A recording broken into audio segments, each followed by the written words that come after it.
Beats by Dallas, make it hurt.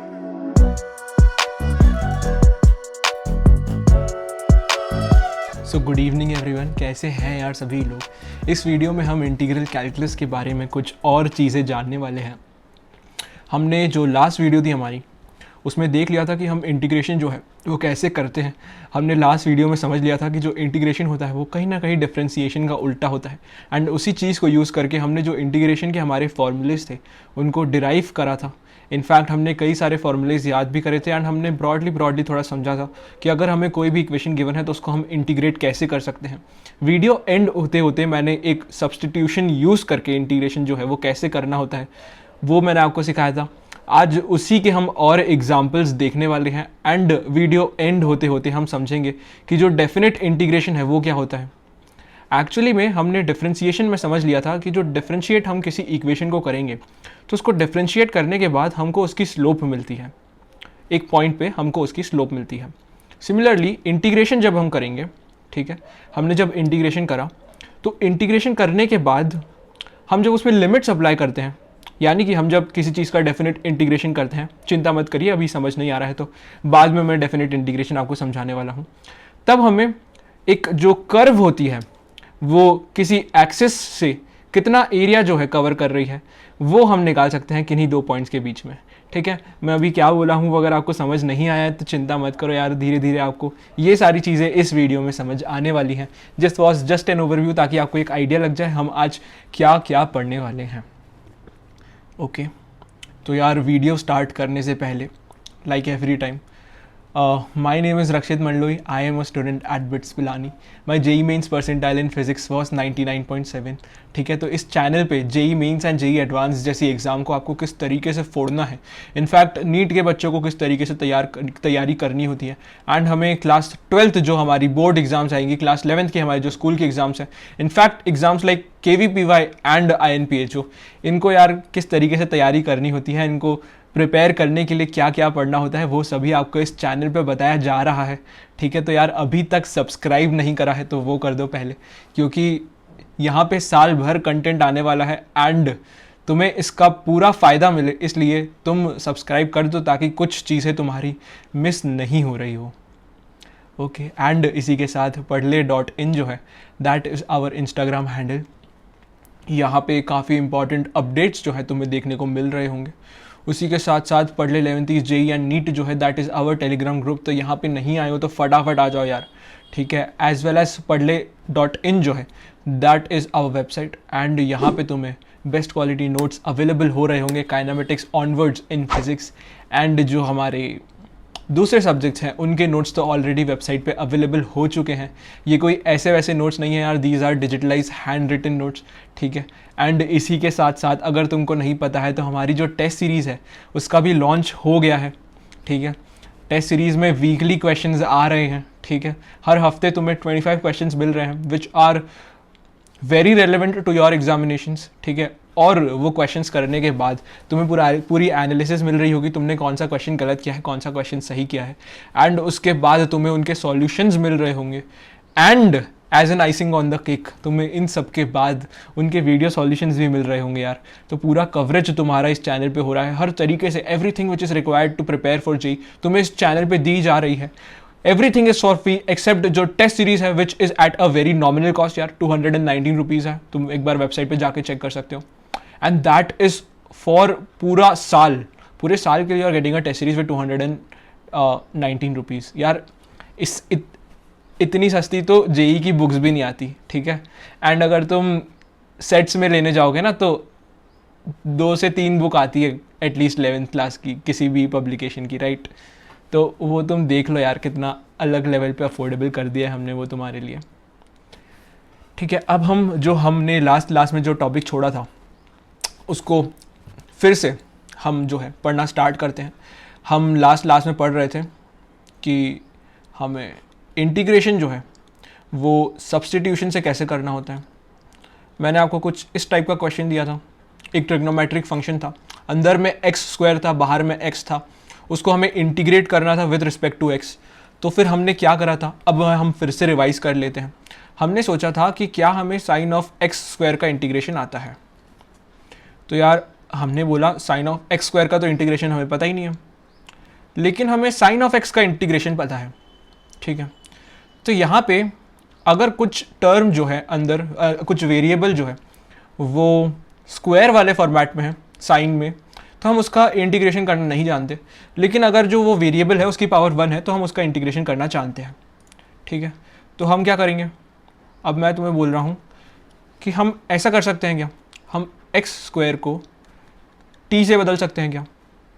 अगर मैं ऐसा करूँगा तो क्या होगा, अगर मैं ऐसा करूँगा तो मेरी जो इक्वेशन है वो क्या बन जाएगी, मुझे मिल जाएगा sine of T X D X. Okay, अब यहाँ पे एक और प्रॉब्लम आ गई। मैंने देखा था कि अगर मुझे फंक्शन x का गिवन है तो उसे मैं x के रिस्पेक्ट में कैसे इंटीग्रेट कर सकता हूँ। यहाँ पे फंक्शन जो है मुझे t का गिवन है, अब मुझे बोल दिया है कि इसको मुझे x के रिस्पेक्ट में इंटीग्रेट करना है, तो ये मुझे तो करते आता ही नहीं है। यानी कि अब मैं क्या करने की कोशिश करूँगा, मैं कुछ ट्राई करूँगा जिससे मैं जो dx है उसको dt में कन्वर्ट कर दूँ। यानी कि अगर मुझे dx और dt के बीच में कुछ रिलेशन मिल जाएगा तो मुझे ये टर्म को इंटीग्रेशन कैसे करना है वो थोड़ा समझ आएगा। तो ये रिलेशन मैं कैसे फाइंड आउट कर सकता हूँ, हमने जो सब्सटीट्यूट करा था वो वाली जो हमारी रिलेशन थी उसको अगर मैं डिफ्रेंशिएट कर दूंगा तो देखो मुझे क्या मिल रहा है, मुझे मिल रहा है 2x dx is equals to dt। तो यहाँ से मैं बोल सकता हूँ x dx is nothing but dt upon 2, यानी कि मुझे dx एंड dt के बीच में एक रिलेशन मिल गया। अब मैं इसको पुट कर देता हूँ इक्वेशन में, तो मुझे क्या मिल जाएगा, साइन ऑफ t और dt बाई 2। x dx को हमने किससे रिप्लेस कर दिया, dt बाई 2 से। वो कैसे करा, हमने dx और dt के बीच में रिलेशन फाइंड आउट करी यूजिंग दिस रिलेशन, ठीक है। आई होप आपको अभी तक सारी चीज़ें समझ आई हैं। अब इसका इंटीग्रेशन तो हम फटाफट कर सकते हैं, अपॉन में 2 को ऐसे ही रहने देंगे और ऊपर साइन टी डी टी का इंटीग्रेशन लिख देंगे। साइन का इंटीग्रेशन क्या होता है, साइन का इंटीग्रेशन कॉस होता है, नहीं भैया वो तो माइनस होता है। साइन का डिफ्रेंसिएशन कॉस होता है, लेकिन इंटीग्रेशन करते टाइम माइनस साइन आ जाता है। आई होप ये छोटी छोटी चीज़ें आपको अभी तक याद हो रही हैं, ठीक है। अगर नहीं हो रही तो चिंता मत करो, कॉपी पे लिखो कहीं पे और उसको बार बार देखो। अभी मैंने तुम्हें बताया तो फिर से देखो यार, ऐसे करते करते तुम्हें याद हो जाएंगी। काफ़ी बच्चों को ये पूरा 11th जो है आधी आधी ख़त्म हो जाती है, उसके बाद भी वो यही सारी गलतियाँ कर रहे होते हैं, ठीक है। तो हमें ऐसा नहीं बनना है, ओके। तो क्या इंटीग्रेशन आ जाएगा साइन टी डी टी का, that is nothing but minus of cos T plus C, और इसी को क्या लिख सकता हूँ मैं, minus cos T by 2 plus C. C by 2 को मैंने कोई नया कांस्टेंट लिख दिया, तो ये हमारा क्या हो गया, आंसर, ठीक है। अब थोड़ी स्पीड बढ़ाएंगे, इसी तरीके से अब हम और क्वेश्चंस प्रैक्टिस करेंगे। अब धीरे धीरे थोड़ी स्पीड जो है हम हमारी बढ़ाएंगे। X square cause of x cube D x, चलो बताओ इसका इंटीग्रेशन कैसे करेंगे। तो यार वही है, कॉस के अंदर हमें कुछ वेरिएबल गिवन है, उसकी पावर 3 पे रेज्ड है वो, हमें इसका इंटीग्रेशन करते तो आता ही नहीं है। लेकिन अगर कॉस के अंदर कोई वेरिएबल होता जिसकी पावर 1 होती तो मुझे उसका इंटीग्रेशन करते आता है। तो यहाँ पे मैं क्या सब्सटीट्यूशन करूँगा ताकि कॉस के अंदर जो वेरिएबल है उसकी पावर 1 हो जाए, मैं बोल दूंगा X cube is equals to T, ठीक है। तो वही कर देते हैं यार, हम मुझे क्या मिलेगा, cause of T into x square D x. अब एक और प्रॉब्लम आ गई, यहाँ पे कॉस जो है वो टी का फंक्शन है, लेकिन मुझे इंटीग्रेट करना है विद रिस्पेक्ट टू एक्स। अगर टी का फंक्शन था तो मुझे with respect to T integrate करते आता है, अगर एक्स का फंक्शन होता है तो मुझे with respect to X integrate करते आता है।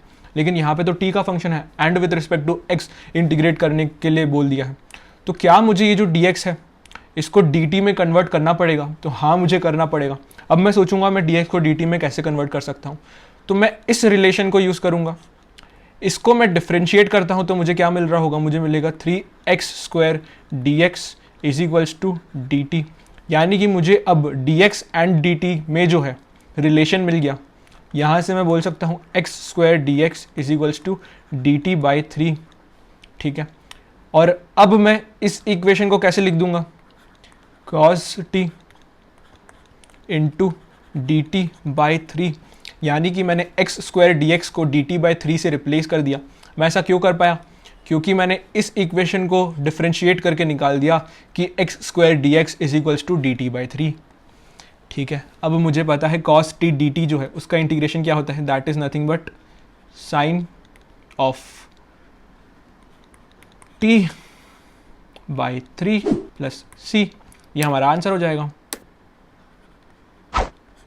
जब भी हम इनडेफिनेट इंटीग्रेशन कर रहे हैं, जब भी हम इनडेफिनेट इंटीग्रेशन कर रहे हैं, यानी कि जिस तरीके का हम इंटीग्रेशन अभी तक करके आए हैं, यानी कि यहाँ पे जो चीज़ है वो इस तरीके से गिवन है एंड यहाँ पे ऐसी कोई लिमिट जो है वो नहीं लगी हुई है। यहाँ पे कुछ लिमिट है क्या, नहीं। यहाँ पे कुछ लिखा है क्या, नहीं। यहाँ पे कुछ लिखा है क्या, नहीं। यहाँ पे कुछ लिखा है क्या, नहीं। तो जब हमें खाली इस तरीके का इंटीग्रेशन का हमारा साइन होता है तब हम इसे इनडेफिनेट इंटीग्रेशन बोलते हैं। एंड तब हमें हर बार इंटीग्रेट करने के बाद ये जो प्लस सी है इसे लिखना कभी नहीं भूलना है, ठीक है। क्लास 12th में भी ये जो प्लस सी है हम इसे लिखना कभी नहीं भूलेंगे। बोर्ड एग्जाम में काफ़ी डिफ़िकल्ट इंटीग्रेशन हमें इंडेफिनिट वाले पूछ लिए जाते हैं क्लास 12th में, क्लास 12th की बोर्ड एग्जामिनेशंस में। डिफ़िकल्ट नहीं होते बट अभी तुम्हारे लेवल पे तुम्हें हो सकता है थोड़े डिफ़िकल्ट लगे, क्लास 12th में तुम्हें आसानी लगने वाले हैं। तो यार हम पूरा उसको सॉल्व करके आते हैं हमारी बोर्ड एग्ज़ाम में एंड लास्ट में ये जो प्लस सी वाली चीज़ है ये लिखना भूल जाते हैं, ठीक है। और हमारे जो मार्क्स हैं वो काफ़ी सारे उड़ जाते हैं। तो हमें ऐसी गलतियाँ नहीं करनी है, ठीक है। 80 मार्क्स का हमारा जो पेपर था हम पूरा सही करके आए। कितना 100 मार्क्स का होता है, 90 मार्क्स का होता है, वो श्योर नहीं हूँ, मेरे को याद नहीं आ रहा। तो हम पूरे मार्क्स का पेपर करके आए लेकिन हमारा आधा मार्क्स जो है वो ये सी ना लिखने की वजह से कट गया। तो तुम चाहते हो क्या तुम्हारे साथ ऐसा कुछ हो, इसलिए अभी से ये जो प्लस सी है इसको लिखने की आदत जो है बना लो, ठीक है। अब तुम्हें एक और क्वेश्चन दूंगा। अब वाला क्वेश्चन थोड़ा सा अलग होने वाला है। समझदार बच्चों को तो सेम ही लगेगा, मेरे बच्चे समझदार है, उनको तो समझ आ गया होगा कि इसमें क्या करना है, ठीक है। अब यहाँ पे थोड़ा सा ट्विस्ट है, ठीक है। यहाँ पे क्या ट्विस्ट है, अगर मुझे पता है भैया, अगर अंडर रूट के अंदर कोई क्वांटिटी लिखी होती है, यानी कि अगर अंडर रूट के अंदर कोई वेरिएबल होता है जिसकी पावर होती है 1, तो मुझे इसको इंटीग्रेट करते आता है, ठीक है। लेकिन यहाँ पे तो यार अंडर रूट के अंदर एक वेरिएबल है जिसका स्क्वायर कर दिया, फिर उसमें +1 भी ऐड कर दिया, मुझे इसका इंटीग्रेशन करते तो आता ही नहीं है। तो ऐसे में मैं क्या करता था यार, मैं कोशिश करूँगा कि जिसका मुझे इंटीग्रेशन करते नहीं आता है उसको मैं कन्वर्ट कर दूँ इनटू समथिंग जिसका मुझे इंटीग्रेशन करते आता है। तो वो मैं क्या करूँगा, वो मैं कैसे करूँगा, मैं तुम्हें क्या बोल रहा हूँ, x² + 1 को t से रिप्लेस कर दो। क्यों भैया, क्योंकि हमें √t का इंटीग्रेशन पता है, हम उसे t की पावर हाफ लिख देंगे, उसके बाद x की पावर n का इंटीग्रेशन क्या होता है, x की पावर n+1/n+1, वो वाला फॉर्मूला लगा देंगे और हमें हमारा आंसर मिल जाएगा। इसलिए मैं अभी तुम्हें ऐसा करने के लिए बोल रहा हूँ। तो हम अगर ऐसा करेंगे तो हमें क्या मिलेगा, हमें मिलेगा x√t dx, ठीक है। अब यहाँ पे एक और समस्या हो गई। यहाँ पे क्या समस्या हो गई भैया, यहाँ पे ये दिक्कत है कि जो फंक्शन है ये t का है एंड हमें इंटीग्रेट इसे x के रिस्पेक्ट में करना है। हमको ये तो करते आता ही नहीं है, तो हम क्या करेंगे, हम ये वाली जो इक्वेशन है इसको डिफरेंशिएट कर देते थे हमेशा। तो हमें मिलेगा 2x dx + 1 का डिफरेंशिएशन क्या होगा, 0, and this will be equal to nothing but dt। तो हमें x dx क्या मिल रहा होगा, dt/2। तो हमें हमारी जो इक्वेशन है वो कैसे रिड्यूस हो गई, √t इंटू ये जो x dx है उसको हम किससे रिप्लेस कर देंगे, dt/2 से। और हमें इसका इंटीग्रेशन लिखते आता है, इसको हम ऐसे भी लिख सकते हैं, इंटीग्रेशन ऑफ t की पावर 1/2 dt/2। तो ये क्या हो जाएगा, t की पावर 1/2 + 1 अपॉन में 1/2 + 1 एंड ये जो है 1/2 से और हमें मल्टीप्लाई करना होगा +c। इसी तरीके से तो हम इसे इंटीग्रेट करेंगे एंड यहाँ पे नीचे तुम्हें 3/2 मिल जाएगा, ऊपर t की पावर 3/2 हो जाएगी, ये 2 से ये 2 कट हो जाएगा। तो हमें क्या मिल रहा होगा फाइनली, t की पावर 3/2/3 + c। ओके, तुम इसको एक बार और क्रॉस चेक कर सकते हो। तो यार ये हमने एक और एग्जांपल देख लिया। हम बस हमें जो चीज़ें इंटीग्रेट करते नहीं आती है उस तरीके से अगर हमें गिवन है तो हम उसको कुछ चीज़ें सब्सटीट्यूट करके उसको हम किस तरीके से इस फॉर्म में बना सकते हैं जिस तरीके से हम उन्हें इंटीग्रेट कर पाएँ, वो करने की कोशिश कर रहे हैं। आई होप तुम्हें अब तक कुछ पैटर्न जो है वो समझ आ रहा होगा, ठीक है। अभी इस वीडियो में मैं जो क्वेश्चंस तुम्हें बता रहा हूँ उसी टाइप के हमें क्वेश्चंस फिजिक्स में इंटीग्रेट करने के आएंगे। हार्डली हमें 5-6 बार फिजिक्स में ये जो हमारा इंटीग्रेशन बाय सब्सटीट्यूशन है इसका यूज़ करना पड़ रहा होगा, थोड़ी ज़्यादा बार भी हो सकता है, लेकिन मेजॉरिटी ऑफ द केसेस हमें इसकी यूज़ जो है वो नहीं करना पड़ रहा होगा। जब हमें इसका यूज़ करना पड़ रहा होगा तभी जो हमारे एग्जाम्पल्स होंगे जो हमें जहाँ पे इसे यूज़ करना पड़ रहा होगा वो काफ़ी ईजी होगा। तो यार ज़्यादा चिंता करने की ज़रूरत नहीं है। अगर तुम्हें इस वीडियो में जो मैं क्वेश्चंस बता रहा हूँ उनके सॉल्यूशंस भी समझ आ रहे हैं तो तुम्हारा काफ़ी काम हो रहा है, ठीक है। ज़्यादा डरना मत कि भैया अगर ऐसा कुछ इंटीग्रेशन दे दिया तो वो हम कैसे करेंगे, अगर ऐसा कुछ दे दिया तो कैसे करेंगे, नहीं देंगे, ठीक है। फिजिक्स में तुम्हें वो क्लास 11th में एटलीस्ट ज़्यादा नहीं देंगे, ठीक है। क्लास 12th में मैथ्स में ज़रूर देंगे, ठीक है, वहाँ पे सारी PhD कर लेना, ठीक है, नहीं दीदी का सारा दिमाग तुम खा लेना। लेकिन फिजिक्स में हमें आसान सा सब्स्टिट्यूशन पढ़ना है जैसा हम पढ़ रहे हैं, एंड इसी हिसाब का हमें जो फिजिक्स में है कभी यूज़ पढ़ने की ज़रूरत पड़ सकती है। तो अब हम ये एग्जांपल देख लेते हैं, हमें इंटीग्रेट करना है ये। अब मेरे बच्चे तो समझ गए हैं किसको क्या सब्स्टिट्यूट करना है, फटाफट। जो नहीं समझे हैं उनको मैं समझा देता हूँ। x³ + 3 x³ + 5 को हम क्या सब्स्टिट्यूट कर देंगे, हम इसको बोल देंगे कि ये t है, क्योंकि हमें √t का इंटीग्रेशन जो है वो करते आता है और हमें इसको with respect to x integrate करना है ऑब्वियसली, ठीक है। तो यार अब हमें क्या मिलेगा, हमें मिलेगा √t × x² dx। लेकिन हमें जो √t है इसका इंटीग्रेशन करते आता है विद रिस्पेक्ट टू t, हमें विद रिस्पेक्ट टू x तो इसका इंटीग्रेट करते आता ही नहीं है। तो हमें dx को dt में बदलना होगा। उसके लिए हम ये जो इक्वेशन है इसको डिफरेंशिएट कर देते हैं। तो हमें मिलता है 3x² dx = dt, यानी कि x² dx = dt/3। इसको हम x² dx को पुट कर देते हैं तो हमें मिलता है √t × dt/3, ठीक है। तो हमें हमारा आंसर क्या मिल रहा होता है, हमें हमारा आंसर मिल रहा होता है t⁵/2 अपॉन में 3/2 × dt/3, ठीक है। तो हमारा आंसर क्या हो जाएगा, हमारा answer will be nothing but 2t⁵3/2 upon में 9, ओके। अब हमारा जो t था वो हम वापस बैक सब्स्टिट्यूट कर सकते हैं। तो हमें आंसर क्या मिल जाएगा, 2x³ + c लगाना है हर बार, है ना, x³ + 5⁵3/2 अपॉन में 9 + c। तो ये क्या हो गया हमारा आंसर। और हमने इसी तरीके से काफ़ी इजीली हमारी जो इक्वेशन है उसको इंटीग्रेट कर दिया, ठीक है, उस फॉर्म में कन्वर्ट करके जिस फॉर्म में हमें इंटीग्रेट करते आता था, ठीक है। आई होप ये वाला क्वेश्चन तो तुम खुद से कर पाए होगे।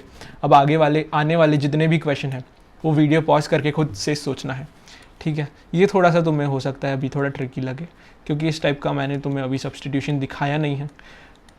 स्मार्ट बच्चे मेरे तो समझ गए होंगे, ठीक है। मुझे पता है, मुझे cos ऑफ ln x का इंटीग्रेशन पता है क्या, नहीं, लेकिन मुझे cos t का इंटीग्रेशन पता है। तो मैं क्या ln x को t से रिप्लेस कर दूंगा, जी हाँ। तो मुझे क्या मिलेगा, मुझे मिलेगा integration of cos of t upon में x dx। अब मुझे cos t का इंटीग्रेशन पता है विद रिस्पेक्ट टू t, लेकिन यहाँ पे मुझे cos t का इंटीग्रेशन करना है विद रिस्पेक्ट टू x, तो ऐसे तो मैं कर ही नहीं सकता। तो यानी कि मुझे dx एंड dt में कुछ रिलेशन ढूंढना होगा। वो मैं कैसे ढूंढता हूँ, इस इक्वेशन को डिफरेंशिएट करके। तो इसको मैं अगर डिफरेंशिएट करता हूँ तो मुझे क्या मिलेगा, मुझे मिलेगा 1/x dx = dt, ओके। यानी कि अब मुझे मिल गया 1/x dx जो है that is equal to dt। तो यहाँ से मैं 1/x dx को dt जो है वो सब्सटीट्यूट कर दूंगा एंड मुझे मिलेगा cos of t dt। And cos का इंटीग्रेशन क्या होता है, that is equal to sine of t plus c। And यहाँ पे हमारा जो t था उसको मैं बैक सब्सटीट्यूट करूँगा तो मुझे मिलेगा sine of ln x plus c, and this will be our final answer. I hope everybody understands this, ठीक है। अब इसी के साथ एक और एग्जाम्पल देख लेते हैं। अगर तुम्हें इस तरीके का जनरल फॉर्म गिवन है ax + b⁴n dx, तो यार इसको कैसे इंटीग्रेट करेंगे हम। हमें पता है अगर कोई वेरिएबल होता है एंड हमें उसकी पावर n गिवन होती है एंड हमें विथ रिस्पेक्ट टू जो वेरिएबल गिवन है उसके ही इंटीग्रेट करना होता है, तो हमें पता है इसका फॉर्मूला क्या होता है। यानी कि अगर ये जो ax + b है इसको मैं किसी और वेरिएबल यानी कि t से रिप्लेस कर दूं, तो मुझे पता है कि t की पावर n को मैं t के रिस्पेक्ट में कैसे इंटीग्रेट करूंगा। मुझे पता है उसका फॉर्मूला हो जाएगा t की पावर n+1 अपॉन में n+1, ठीक है। तो इसलिए मैं इसको t से रिप्लेस कर दूंगा, तो मुझे क्या मिलेगा, t की पावर n dx। अब मुझे t को जो है t के रिस्पेक्ट में ही इंटीग्रेट करने आता है, यानी कि मुझे dx एंड dt के बीच में कुछ रिलेशन ढूंढना होगा। तो वो मैं कैसे ढूंढूंगा, मुझे पता है ax plus B is equals to T. अगर मैं इसको डिफ्रेंशिएट कर दूंगा तो मुझे dx एंड dt के बीच में रिलेशन मिलेगा, तो यानी कि ये हो जाएगा a dx is equals to dt, यानी कि मुझे मिलेगा dx is equals to dt by a। अब मैं dx की वैल्यू यहाँ से पुट कर दूंगा, that is nothing but dt by a। तो मुझे क्या मिलेगा, मुझे मिलेगा इंटू dt बाई a। तो ये हमारा क्या हो गया आंसर, t की पावर n+1 अपॉन में n+1 इंटू एक नई टर्म आ गई 1 बाई a। अब मैं t को बैक सब्सटीट्यूट कर दूंगा तो मुझे मिलेगा ax प्लस बी की पावर n+1 अपॉन में n+1 इंटू 1 अपॉन a। तो क्या मैं ये फॉर्मूला ही याद कर सकता हूँ क्या, ठीक है, क्या मैं ये जो हमने अभी क्वेश्चन सॉल्व करा है इसको एक फॉर्मूले के उससे याद कर सकता हूँ क्या। तो हाँ यार, ये भी याद कर सकता हूँ, इसको याद करना देखो कितना आसान है। ax प्लस बी की पावर n dx का इंटीग्रेशन क्या होगा, हमने ax प्लस बी को कुछ नॉर्मल वेरिएबल ट्रीट करके उसका इंटीग्रेशन लिख दिया, तो वो क्या हो जाएगा ax प्लस बी की पावर n+1 अपॉन में n+1। ओके, लेकिन हमने फिर इस इक्वेशन को डिवाइड करा किससे, x का जो कोएफिशिएंट है उससे। इतनी कहानी तो हम अभी तक जानते थे, हमने x की पावर n, t की पावर n, इनका इंटीग्रेशन बहुत बार देखा, तो इतना तो हमें इंटुइटिवली समझ आ रहा था कि हमें करना ही है। लेकिन हमने इसके बाद एक नई चीज़ याद कर ली कि हमें यहाँ पे a से डिवाइड ज़रूर करना होता है, ठीक है। अब अगर तुम्हें थोड़ी फील आ रही है कि मैंने इसका जो इंटीग्रेशन है वो कैसे लिखा, तो क्या तुम अब इसका फॉर्मूला भी डायरेक्टली लिख सकते हो। तो इसका फॉर्मूला डायरेक्टली क्या हो जाएगा यार, कॉस का इंटीग्रेशन क्या होता है, कॉस का इंटीग्रेशन होता है sine of ax plus B. लेकिन यहाँ पे एक नई चीज़ करनी होती है, हमें x के जो कोएफिशिएंट है उससे डिवीजन करना होता है अपॉन में a प्लस सी। समझदार बच्चे तो फटाफट समझ गए होंगे कि ऐसा क्यों हो रहा है, लेकिन मैं तुमको एक बार और समझा देता हूँ कि ऐसा क्यों हो रहा है, ठीक है। मैं तुम्हें समझा देता हूँ एक बार और कि ऐसा क्यों हो रहा है। ओके, तो हम क्या करेंगे, सबसे पहले बताओ अब तक तो याद हो जाना चाहिए। ax प्लस बी को हम रिप्लेस कर देंगे t से, तो हमें क्या मिलेगा cos ऑफ t dx। लेकिन हमें t यहाँ पे गिवन है तो यहाँ पे हमें dt चाहिए, तो dx को हमें किससे रिप्लेस करना है, dt से। तो यहाँ से हम इसको डिफरेंशिएट कर देंगे, इस इक्वेशन को डिफरेंशिएट करेंगे तो हमें क्या मिलेगा, a dx is equals to dt। ये एरो नहीं, इक्वल टू का साइन है, तो हमें dx equal to dt by 2 dt by a मिल रहा होगा। तो यहाँ पे हम dx की जो वैल्यू हमने निकाली है उस पर रिप्लेस कर देंगे, तो हमें मिलेगा cos t dt by a। And इसका इंटीग्रेशन हमें पता है will be nothing but sine t by a plus c। अब जो t है हम उसको बैक सब्सटीट्यूट कर देंगे एंड हमें हमारा वही आंसर मिल गया, that is nothing but sine of ax plus B by a plus c। अब तुम्हें समझ आ रहा है कि ऐसा क्यों हो रहा है, ठीक है। अब इसी के और एग्जाम्पल्स देख लेते हैं, अगर कॉज में ऐसा हो रहा तो यार भैया साइन में भी ऐसा हो रहा होगा क्या, बिल्कुल हो रहा होगा। क्यों हो रहा होगा वो तुम करके देख सकते हो, मैंने तुम्हें साइन में, कॉज में एंड ax प्लस बी की पावर n में वाले फॉर्मेट में तुम्हें करके बताया है। इसका आप तुम खुद से देख सकते हो, इनफैक्ट तुम्हें ओरली खुद दिमाग में सोच के भी समझ में आ रहा होगा। ओके, तो इसका इंटीग्रेशन हम फटाफट कैसे लिख देते हैं। साइन का इंटीग्रेशन हमें पता है क्या होता है, minus cos of ax plus B upon में क्या लिखेंगे, ये तो नॉर्मली हमने इंटीग्रेट कर दिया, ठीक है। लेकिन यहाँ पे अपॉन में हमें एक टर्म एक्स्ट्रा लिखनी होती है, that is nothing but coefficient of x जो है, तो अपॉन में a, ये हमारा आ गया आंसर। सिमिलरली अब तो मुझे ये बता दो फटाफट, ये क्या हो जाएगा। तो this will be nothing but हमारा e की पावर x का इंटीग्रेशन जो होता है वैसे ही हमने इसको नॉर्मली लिख दिया, e की पावर x प्लस बी लिख दिया। अब नई चीज़ क्या करनी होती है, इसको डिवाइड करना होता है किससे, a से। ये आ गया हमारा आंसर, ठीक है। आई होप तुम्हें ये सब फटाफट समझ आ रहा है। एक और क्वेश्चन देख लो, इसका आंसर क्या होगा। तो हमें पता है dx अपॉन x का जो होता है इंटीग्रेशन वो क्या होता है ln x, है ना। 1 अपॉन एक्स का इंटीग्रेशन क्या होता है ln x, ठीक है। तो 1 upon A X plus B का इंटीग्रेशन में क्या लिख दूंगा ln of A X plus B. लेकिन यहाँ पे एक एक्स्ट्रा चीज़ हमें करनी होती है, x का जो कोएफिशिएंट था उससे डिवाइड कर देंगे। ऐसा हमने क्यों करा इसका तुम प्रूफ देख सकते हो। अभी तक मैंने तुम्हें 2 या 3 प्रूफ बताए हैं, उस तरीके से तुम खुद से अब इनके प्रूफ जो है वो सोचोगे। This is your homework. अगर ओरली समझ आ रहा है तो करने की ज़रूरत नहीं है, जो बच्चे नहीं सोच पा रहे हैं वो घर पे कॉपी पेन चला के इसको खुद से समझने की कोशिश करेंगे। ओके अब हमने जो नॉलेज गेन करी है उससे रिलेटेड कुछ प्रैक्टिस क्वेश्चंस देख लेते हैं फटाफट। मैं तुम्हें बोल रहा हूं इंटीग्रेट करो इसको, इसका इंटीग्रेशन करना है। तो अभी मैंने पहले जो फॉर्मूला लिखा था देखा था उसको यूज़ करके मैं इसका इंटीग्रेशन लिखूंगा।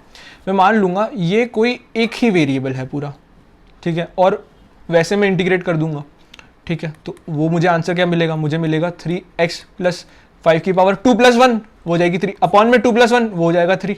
लेकिन एक और चीज़ एक्स्ट्रा करनी होती थी, एक और चीज़ एक्स्ट्रा क्या करनी है, मुझे x का जो कोएफिशिएंट है उससे डिवाइड करना है। तो 1/3 से हमने डिवाइड मल्टीप्लाई कर दिया, यानी कि 3 से डिवाइड कर दिया, तो हमें ये हमारा आंसर मिल गया, ठीक है। और क्वेश्चन देख लेते हैं, एक और देख लेते हैं यार। अगर तुम्हें गिवन है ये, तो तुम क्या करोगे, तुम तो साइन का इंटीग्रेशन लिख दोगे, तुम्हें जो पता है वो हो जाएगा minus of cos of 5x plus 3। लेकिन हमें एक नई चीज़ करनी होती है, यानी कि जो x का कोएफिशिएंट है उससे पूरी इक्वेशन को डिवाइड कर देंगे, प्लस c लगाना नहीं भूलना है। तो ये हमारा आंसर हो गया। ओके एक और एग्जांपल देख लो यार।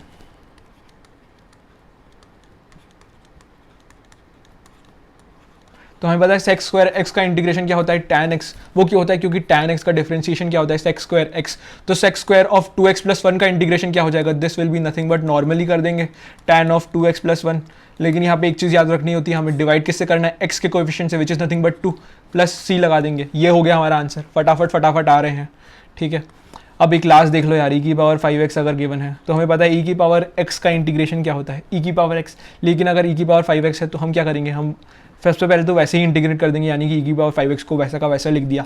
एंड हमें क्या करना होता है इसके बाद, हमारा जो x का कोएफिशिएंट है, यहाँ पे जो 5 है, यहाँ पे x का जो कोएफिशिएंट है दैट इज़ 5, उससे हमें डिवाइड करना होता है प्लस c। तो इस तरीके से हमने देख लिया कि हम इंटीग्रेशन बाय सब्सटीट्यूशन जो है वो कैसे करते हैं, ठीक है। इसी तरीके से एक और फॉर्म होता है जो अब तुम्हें याद कर लेना है। अब मैं जो इंटीग्रेट करूँगा क्वेश्चन वो तुम्हें याद कर लेना है, ठीक है। इसका आंसर भी याद कर लेना है एंड इसको हम कर कैसे रहे हैं वो भी याद कर लेना है। क्या तुम्हें समझ नहीं आएगा कि इसको कैसे करना है इंटीग्रेट, नहीं पूरा समझ आएगा, लेकिन स्पीड बढ़ाने के लिए हम इसको याद करेंगे, ठीक है, ताकि जब भी हमें ऐसी चीज़ मिले तो हम उसका आंसर डायरेक्टली लिख पाए। तो हमें क्या करना है, साइन स्क्वायर एक्स dx जो है इसका इंटीग्रेशन पूछ लिया हमसे।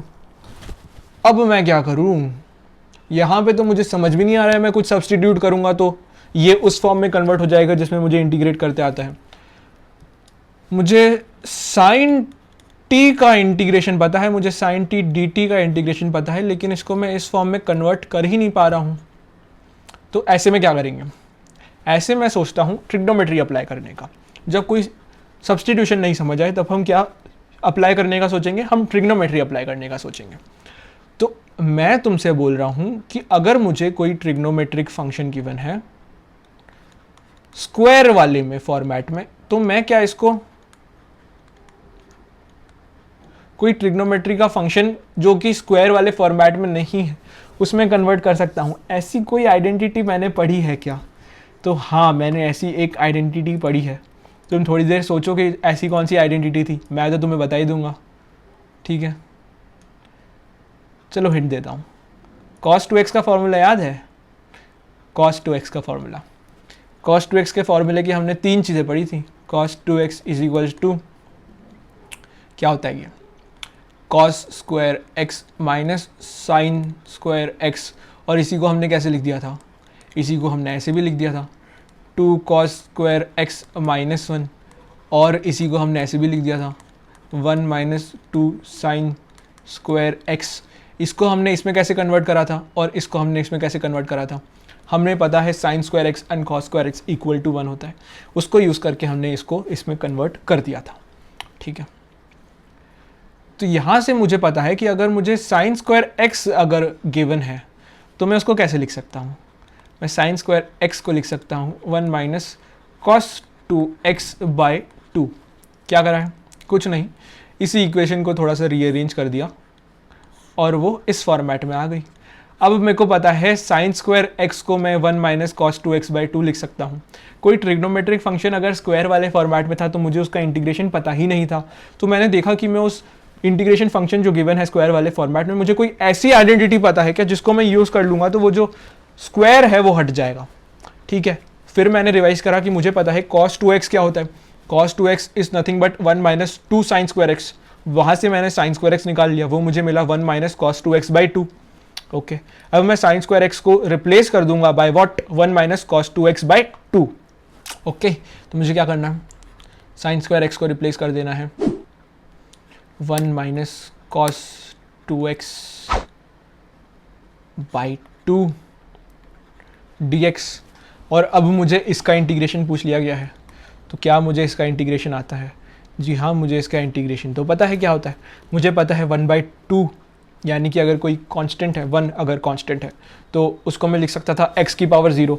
ठीक है, 1/2 को मैं क्या लिख सकता हूँ, 1/2 इंटू एक्स की पावर 0, और मुझे पता है x की पावर 0 का इंटीग्रेशन क्या होगा, x की पावर 0 प्लस 1 अपॉन में 0 प्लस 1, तो मुझे x ही मिल जाएगा। ऐसे हमने देखा था कि dx का इंटीग्रेशन क्या होता है, x होता है।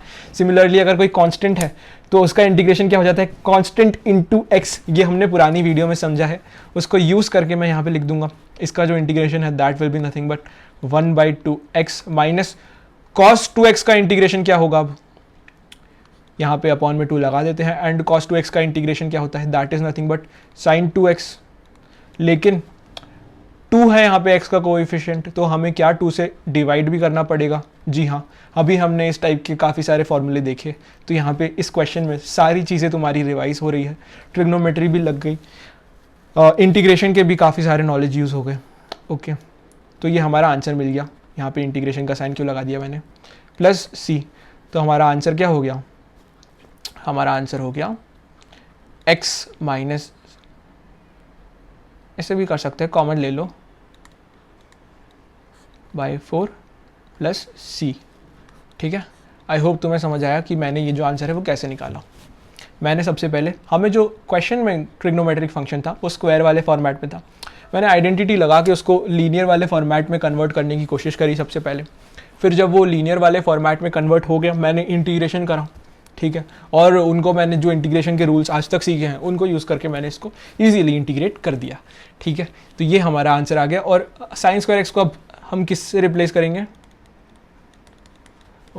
1 माइनस कॉस 2x, कॉस है ये, हैंड राइटिंग भैया की सुंदर पे सुंदर होती जा रही है। ओके, इससे हमें साइन स्क्वायर एक्स को रिप्लेस करना है।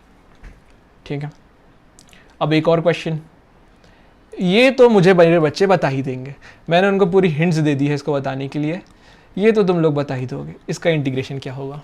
ठीक है, तो यहाँ पे यार तुम बता दोगे ना, नहीं बता पाओगे क्या, चलो मैं करता हूँ। कॉस स्क्वायर एक्स को हम कैसे लिख सकते हैं, हमें पता है कॉस 2x क्या होता है, हमें पता है this is equal to 2 cos square X minus 1। तो यहाँ से हम क्या लिख सकते हैं, हम लिख सकते हैं कॉस स्क्वायर एक्स को, that is nothing but 1 plus cos 2x by 2। तो यहाँ से हमने दो नई चीज़ें और देख ली। हमने पहले क्या देखा था, साइन स्क्वायर एक्स क्या था हमारा, that was equal to 1 minus cos 2x by 2, and हमें क्या पता चल गया, कॉस स्क्वायर एक्स क्या है, 1 प्लस कॉस 2x बाई 2। और इसको यूज़ करके हम इसका इंटीग्रेशन जो है वो आराम से लिख सकते हैं। तो ये तुम अब खुद से करोगे, दिस इज़ योर होमवर्क। ठीक है, या चलो कर ही देता हूँ यार, देख लो यार, इसका आंसर बता दो तुमको क्या हो जाएगा, प्लस कॉस 2x का क्या हो जाएगा integration, that is nothing but sine 2x upon में 2 और फिर इंटू x का जो कोएफिशिएंट था दैट इज प्लस c। तो ये हमारा आंसर आ गया। Okay, easy. ठीक है, अभी तक हमने इनडेफिनेट इंटीग्रेशन की सारी चीज़ें देख ली, हमने उसके कुछ फॉर्मूलाज पढ़े, फिर हमने देखा सब्सटीट्यूशन यूज़ करके हम कैसे उसको इंटीग्रेट कर सकते हैं, फिर हमने देखा हम ट्रिग्नोमेट्री यूज़ करके उसको कैसे इंटीग्रेट कर सकते हैं। अब हम डेफिनेट इंटीग्रेशन जो है, डेफिनेट इंटीग्रेशन जो है ये समझते हैं कि ये क्या भला है। ठीक है, हमें पता है अगर हमें इस तरीके से कुछ फंक्शन गिवन है तो इसका इंटीग्रेशन क्या होता है, तो इसका इंटीग्रेशन बोल दिया मैंने, कुछ आया g ऑफ x। ठीक है, तो इस फॉर्मेट में हमें पता है कि हमें इंटीग्रेशन कैसे करना होता है। अगर यहाँ पे हमसे, अगर यहाँ पे इंटीग्रेशन के नीचे कोई एक कांस्टेंट लिख दिया a, एंड इंटीग्रेशन की जो ये लाइन है उसके ऊपर कुछ एक कांस्टेंट लिख दिया b, अब हम इसको इंटीग्रेट कैसे करेंगे। ठीक है, तो हमें कुछ नहीं करना है, हमें क्या करना है, g ऑफ x लिखा, उसके बाद हमें यहाँ पे a लिख देना है एंड यहाँ पे b लिख देना है। ठीक है, यहाँ पे a लिखा था तो ऊपर, और ऊपर b लिखा था तो हमने क्या करा, यहाँ पे भी a लिख दिया नीचे और ऊपर b लिख दिया, तो ये हमारा हो गया आंसर। ठीक है, लेकिन इसको हम कैसे लिख सकते हैं, ये हमारा आंसर नहीं हो, मजाक कर रहा हूँ, ये हमारा आंसर नहीं है, ये हमारा आंसर नहीं है।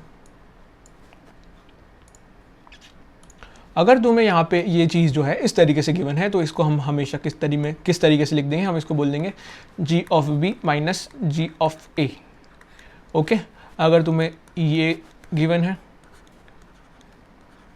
तो इसको हम क्या लिखेंगे, f of b minus f of a। Okay, अभी तक समझ नहीं आया, ठीक है, एग्जाम्पल से समझते हैं, एग्जाम्पल से समझते हैं। अगर तुम्हें मैं बोल लूँगा इंटीग्रेट करने के लिए 0 से 2 को एक्स स्क्वायर डी एक्स को, ठीक है, तो हम क्या करेंगे, सबसे पहले हम एक्स स्क्वायर डी एक्स का जो इंटीग्रेशन है वो लिख देंगे एज इट इज़, तो वो हमें क्या मिल जाएगा, एक्स क्यूब बाई 3 प्लस सी।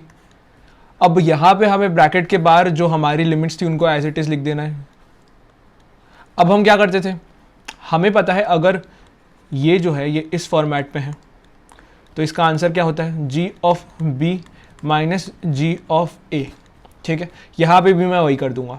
ठीक है, सबसे पहले मुझे इस इक्वेशन में x की जगह क्या पुट करना है, 2, तो मुझे मिलेगा 2 cube by 3 plus c minus 0 cube by 3 plus c। ठीक है, तो अब मुझे मेरा आंसर है वो क्या मिल गया, 2 क्यूब क्या हो जाता है 8 बाई 3 प्लस c, और यहाँ पे माइनस c दोनों आ गए, यानी कि हमारा जो कांस्टेंट था वो उड़ गया। ठीक है, तो डेफिनेट इंटीग्रेशन का यही फायदा है कि हमें जो कांस्टेंट होता है प्लस सी जो होता है वो नहीं लिखना पड़ता, हमें एक डेफिनेट आंसर मिल जाता है।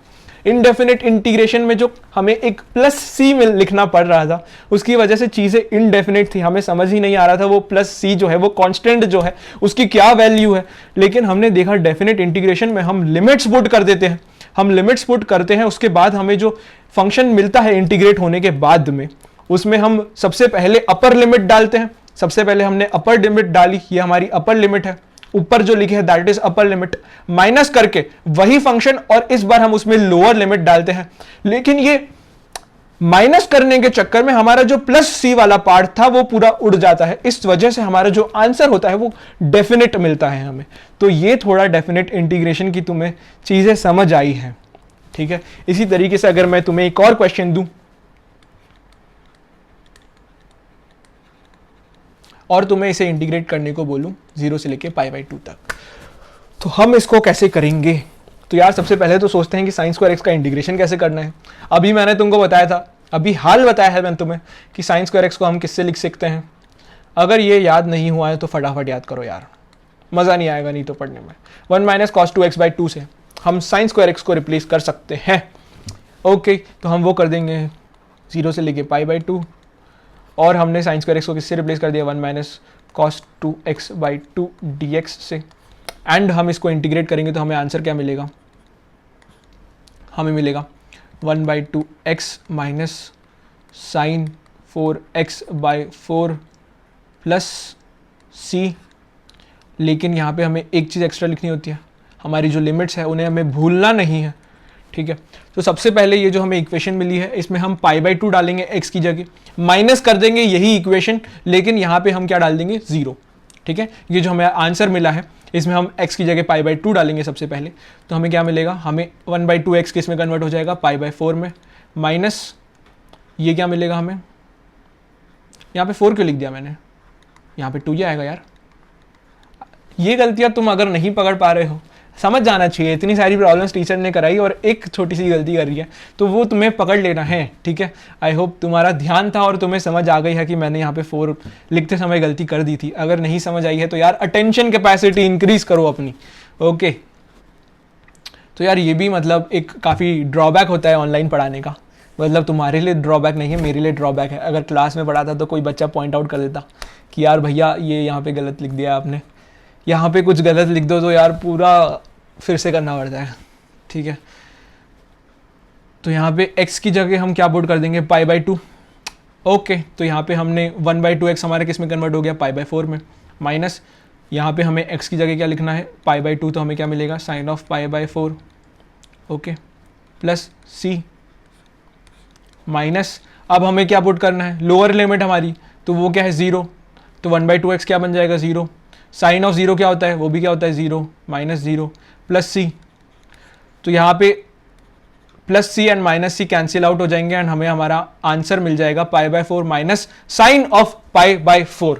लेकिन हमें एक और चीज़ पता है, हमें पता है भैया साइन ऑफ पाई की वैल्यू क्या होती है, sine of pi is nothing but 0, तो हमें हमारा आंसर मिल गया, दैट इज नथिंग बट π/4। एक और क्वेश्चन देख लेते हैं यार डेफिनेट इंटीग्रेशन का, एक और क्वेश्चन देख लेते हैं, 0 से 1 e⁻x dx। अगर मैं तुम्हें बोलूँ तुम्हें इसको इंटीग्रेट करना है तो हम क्या करेंगे, सबसे पहले इसका इंटीग्रेशन लिख देंगे, that is nothing but e⁻x plus c और यहाँ पे हमारी जो लिमिट्स है उसको लगा देंगे।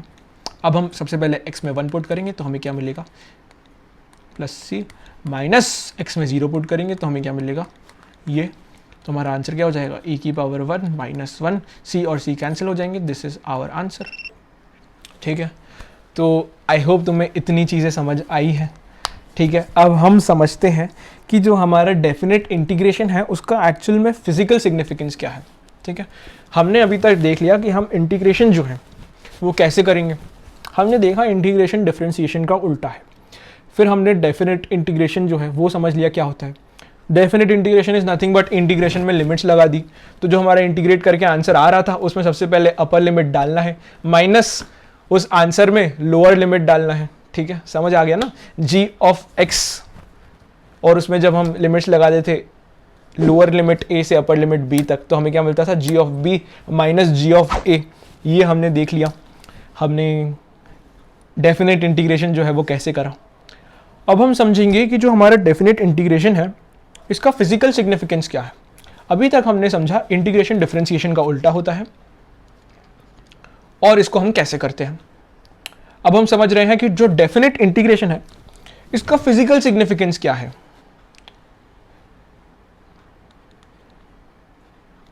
Physical significance of definite integration. तो यार मैंने तुम्हें जो ये वीडियो है वो स्टार्ट होने से पहले ही हिंट दे दी थी, मैंने तुम्हें बता दिया था कि जब मैं डिफरेंशिएट करता हूँ और उसमें एक पॉइंट डालता हूँ, डिफरेंशिएट करा एक इक्वेशन को मैंने और उसमें एक x की जगह एक कुछ डाला, मैंने कुछ कांस्टेंट डाला, तो यानी कि मैंने उस जो पॉइंट है जो मैंने x की जगह रिप्लेस करा था उस पॉइंट में मुझे वो जो डिफरेंशिएट करने के बाद क्या स्लोप थी वो पता चल गई, ठीक है। क्या करा था, फिर से रिवाइज कर लेता हूँ यार। मैंने अगर तुम्हें गिवन था function f of x equal to X square, तो इसको मैं डिफरेंशिएट करा था तो मुझे मिल रहा था, क्या मिल रहा था, f dash x is equals to X square का डिफरेंशिएट क्या होता है 2x। अब यहाँ पे x की जगह अगर 1 पुट कर देता था तो मुझे क्या मिलता था, इज इक्वल्स टू 2। यानी कि मुझे ये जो चीज़ है ये क्या बता रही है, ये चीज़ मुझे बता रही है कि ये जो कर्व है मेरी, ये जो कर्व है मेरी, तो x इक्वल टू 1 पे स्लोप क्या है, और ये जो स्लोप है that is given by tan theta.